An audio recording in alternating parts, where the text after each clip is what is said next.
release a bad album, although in the hearts and minds of fans it sometimes may seem as though they really do try to. Whether you're a terrible band or a great one, every so often you're going to fall into that stigma of releasing a poor album. However, these 10 right here that we're about to talk about in this list are bands that are traditionally seen as really good by a lot of metal fans, but have released duds in their careers. So let's get started. Number 10. Risk by Megadeth was released in the middle part of the 1990s after cryptic writings, which signaled definitely a marked change in the way in which they were going about writing music, but was still a pretty good album. Risk, however, was a lot more experimental. The name certainly implied exactly what listeners were getting themselves into by checking out this album. There were some great songs on this album, but it's definitely one where the reaction was exceptionally mixed. Most traditional Megadeth fans will cite this as their worst or least favorite album by the group, except for a choice few which will actually respect it as being kind of unique for its time. This is an album that definitely just doesn't feel like the band was working at the very top of their game, and you could definitely see and hear how their collective differences of opinion whenever it came to influence and where they wanted to go was certainly showing itself.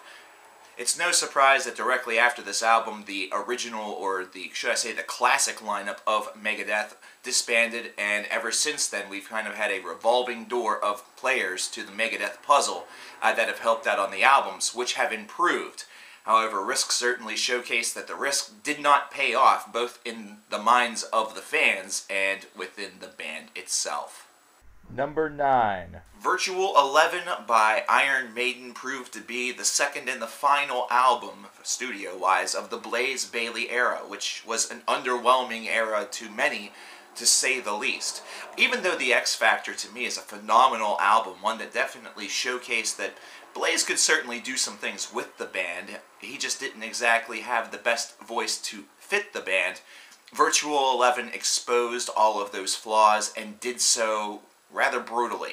This is an album that only feels to be halfway good. Out of the 8 songs, 4 of them feel like they're extremely strong, while the other 4 feel as though they were just thrown together to get the release out. This is also the album that has the repetitive lines in The Angel and the Gambler, a song that's nearly 10 minutes in length that's about 5 minutes too lengthy. There's some great tracks off of this album. I still go back to it from time to time, but many people will cite either this or one of the latter era Bruce Dickinson albums such as Fear of the Dark or No Prayer for the Dying as the worst Iron Maiden album, but Virtual 11 is universally seen as poor form. This album just didn't really resonate, and it definitely felt like Maiden was dead at this stage of the game.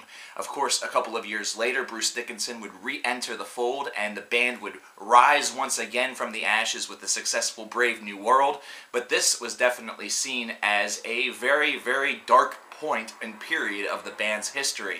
I could have easily included the Judas Priest, Ripper Owens era, however, really here in this day and age, those albums aren't even all of that well remembered. That's why we have Virtual 11 by Iron Maiden on here at number 9. Number 8. Skid Row was one of the most important bands from the 1980s hair metal movement, and even though they didn't make it past the middle portion of the 1990s, in the middle of the 2000s, it was said that they would be coming back, which had many people celebrating. However, there was just one problem. Sebastian Bach, who was the voice behind Skid Row during that classic era, was not going to be a part of the project. Instead, there was a replacement vocalist, and the album Revolutions Per Minute was released in the middle 2000s and was exceptionally bland. This is an album that felt uninspired. It felt like more of the same from a band that could certainly do a whole heck of a lot better. Subhuman Race, the final Skid Row album with Sebastian Bach, was the less received out of all of the other albums. In fact, many people thought that that was kind of the weak link of that chain, but this just made Subhuman Race look like it was the most amazing album that graced God's green earth. These songs were absolutely boring and went very, very little places at all. They had no real soul to them. And that's the reason why many people will remember Revolutions Per Minute as being the only album that had some sort of allegory to motion within a vehicle that went absolutely nowhere. Number 7. You can't really do a list like this without mentioning one of the poor Metallica albums. And we're talking, of course, between Saint Anger and Lulu. Which one do you really choose? Lulu, I think, is more of a representation of just something that could have had such potential that ended up being just flat out bad. There are some people that really enjoy this album and find it to be a work of art, but the majority opinion of Lulu is the fact that it was a mad scientist experiment that just created a monster that not even its creator or not even some sympathetic woman could love. This was an album that just seemed doomed based around the fact that you're putting together two kind of off-key styles. You have Lou Reed, who has a very poetic style, one that's not certainly for everybody, and you have Metallica attempting to do some sort of thrash metal behind it. Either that or you try to flip-flop that, and the whole thing just really doesn't work. What you get is a 2-CD set that's just an absolute mess. There are lyrical anachronisms that are just exceptionally strange, not to mention everything seems just a bit off kilter and kind of out of place. Nothing really seems to feel like it fits. There are very few moments where this album really tends to work, and the universal thoughts on Lulu is the fact that it was a tremendous and horrible bust. The terrible part about this is the fact that this is the last Lou Reed album in the studio that we actually got prior to his death, and we're still awaiting the Metallica follow-up, which it's not going to be very hard to top what they've done with Lulu, but they could also make Saint Anger Part 2. Number 6. Illud Divinium Insanus by Morbid Angel was considered a slap to the collective metal faces whenever it was released in 2011. It sparked a couple of revolutions on YouTube, but at the same time, it was also seen as a monumental disappointment. Morbid Angel hadn't released an album in 7 years at that stage, and this was seen to be a tremendous comeback potential for them. One that definitely fell by the wayside whenever fans listened to this pile of crap and recognized exactly what it was. This was trash. It was certainly an album where they were trying to experiment a little bit with a different style, while trying to maintain some semblance of the death metal that they'd always been known for. This classic band kind of going to left field a little bit like this was certainly not an experiment that was without its consequence, with the fact that the experiments just didn't feel like they were very well constructed or well founded. It just didn't work for the style of music. And whenever it seemed as though they were trying to change up who they were in order to really fit into this mold, it just didn't work out very well. This is an album that's been gotten universally beaten up now for about, 4 years or so, and it's going to continue to get beat up as more and more people tend to listen to it after listening to classic albums such as Gateways to Annihilation, either that or Formulas Fatal to the Flesh, just to name a couple of the albums that came directly before it. Either way, this was definitely not the follow-up to Heretic that we needed from Morbid Angel. Instead, this is one that has really, I think, turned a lot of people away from the band. Number 5. Unseen by the Haunted will probably seem like a strange pick. However, whenever you consider their entire discography, this is the album that sticks out like a sore thumb. This is dull, uninspired dribble from a band that traditionally is able to do the whole, Gothenburg style of melodic death metal pretty darn well. In fact, they're definitely a band that if you didn't consider them to be at least mid to top tier, you at least consider them to be competent. Unseen, however, just completely shedded all of those notions and made you think that the band themselves had gotten lazy. Almost as though the title Unseen was actually meant to be unheard, but at the same time, the record companies kind of approached them and said, that's sending a really, really bad message. Well, the music within sent a really bad message as well. It was dull, listless, and uninspired. It didn't feel like it had very much in the way of anything. There was a lot of a transformation process that was attempting to be done on this album, however, it just didn't suit the band whatsoever. It felt like there was a lot of internal combustion that occurred during this time period, which is certainly evident. Not to mention, it was also revealed that there were some internal difficulties within the band itself. Now, fortunately enough, just last year, The Haunted released another album that was much better, which helps us forget a little bit about the unseen, unheard, terrible, terrible calamity that was. However, it will still forever remain one of those curious mysteries, those curious albums that are made by great bands that end up sucking massive ass. Number 4. A Sense of Purpose by In Flames did something very strange. The In Flames fan base had already been separated thanks to the earlier portion of the 2000s, where the band had streamlined and potentially sold out their Gothenburg metal sounds. The days of the Jester Race and albums of that variety were now over. However, what happened with A Sense of Purpose was the fact that it unified the fan base back together, with how terrible it was. A Sense of Purpose was critically panned by both fans of the new style of In Flames as well as the old fan base from the band.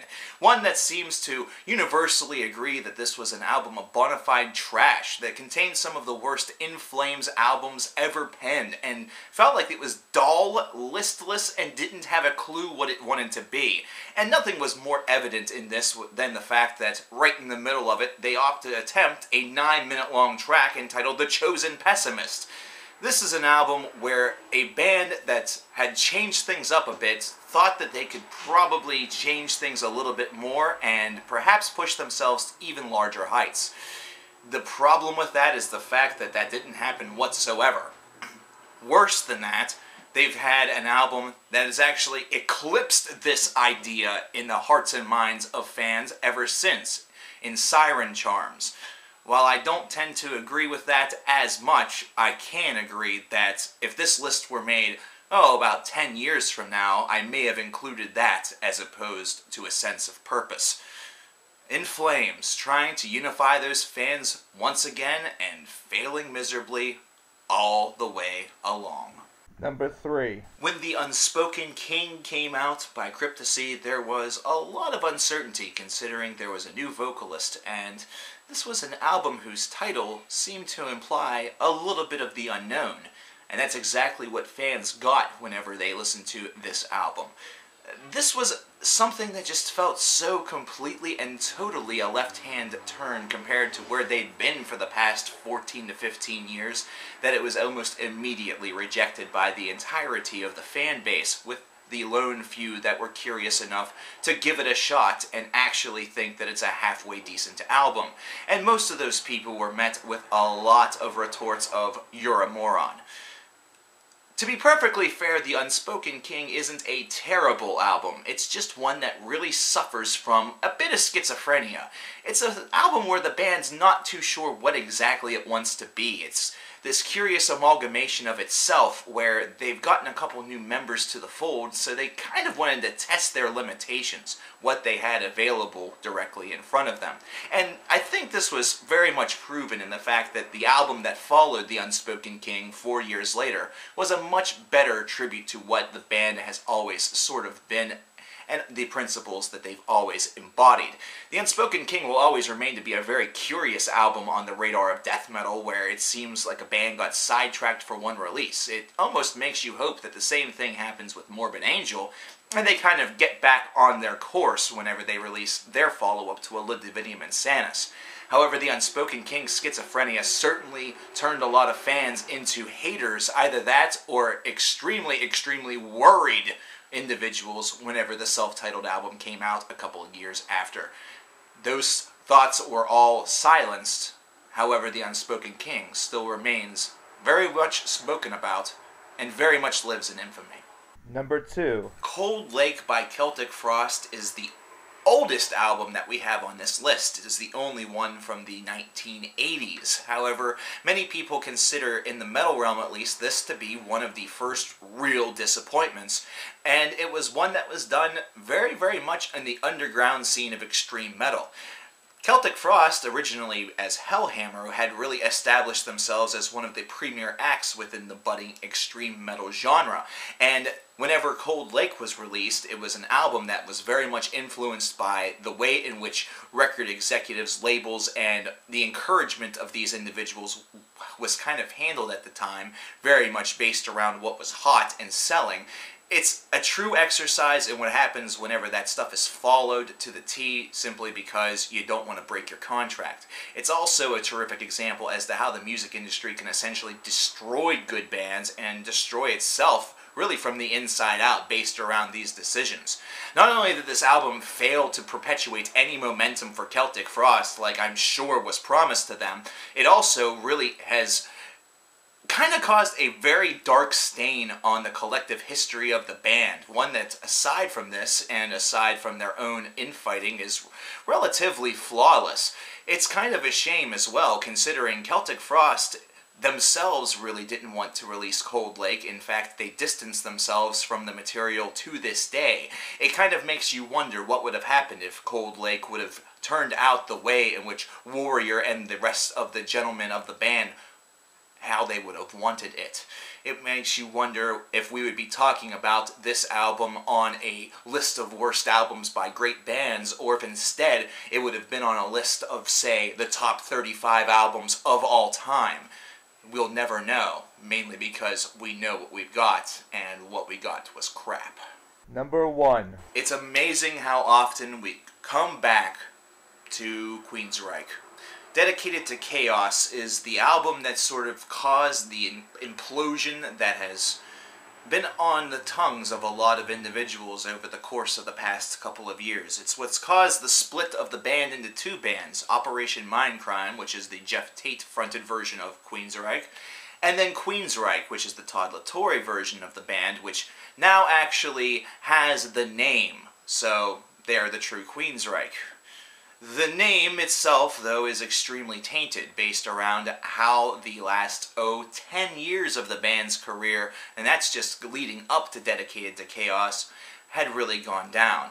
At this stage of the game, many people would argue that the quality of the band, which produced such hits such as Operation Mindcrime and Empire, had really taken a scale downward. In fact, it had become noticeably cheesy, corny, listless, and very, very dull. Dedicated to Chaos exemplified all of these notions heroically, and that's not the type of thing you want to be a hero about.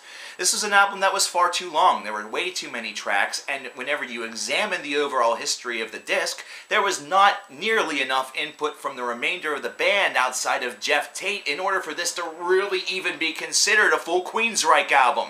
This could have been better released as a Jeff Tate solo album, when we could have just shat all over him for all eternity, and Queensryche itself would have still just remained this band with potential, but not the band that they used to be. Of course, what happened after the bullshit of Dedicated to Chaos was the fact that the band decided to implode, split into two, involve themselves in a legal battle, and then have a race to see who could release the first Queensryche album after they decided to form double bands. And we got yet another terrible album out of this. And it wasn't from Todd La Torre. It was from Jeff Tate, surprise, surprise, with Frequency Unknown. This is all legend on this channel, and not to mention it's becoming legend within music history by itself. However, Dedicated to Chaos can easily be seen as the straw that collectively broke the camel's back, not only whenever it came to the band itself, but to the fans that for years and years have been dealing with subpar Queensryche albums, including an Operation Mindcrime sequel that just never would ever hold a candle to the original. It was one that felt rushed and one that felt very, very, very unneeded. Overall, Dedicated to Chaos is a great example of what happens whenever one man's ego rises above the entirety of a band. Well, that's it for this Top 10 Countdown. What is the next Top 10 Countdown that you would like to see? Leave your answer in the comments below. Don't forget to like and subscribe, it definitely helps out, and share the video with your friends. I'm Coverkiller Nation. Have a great, great day.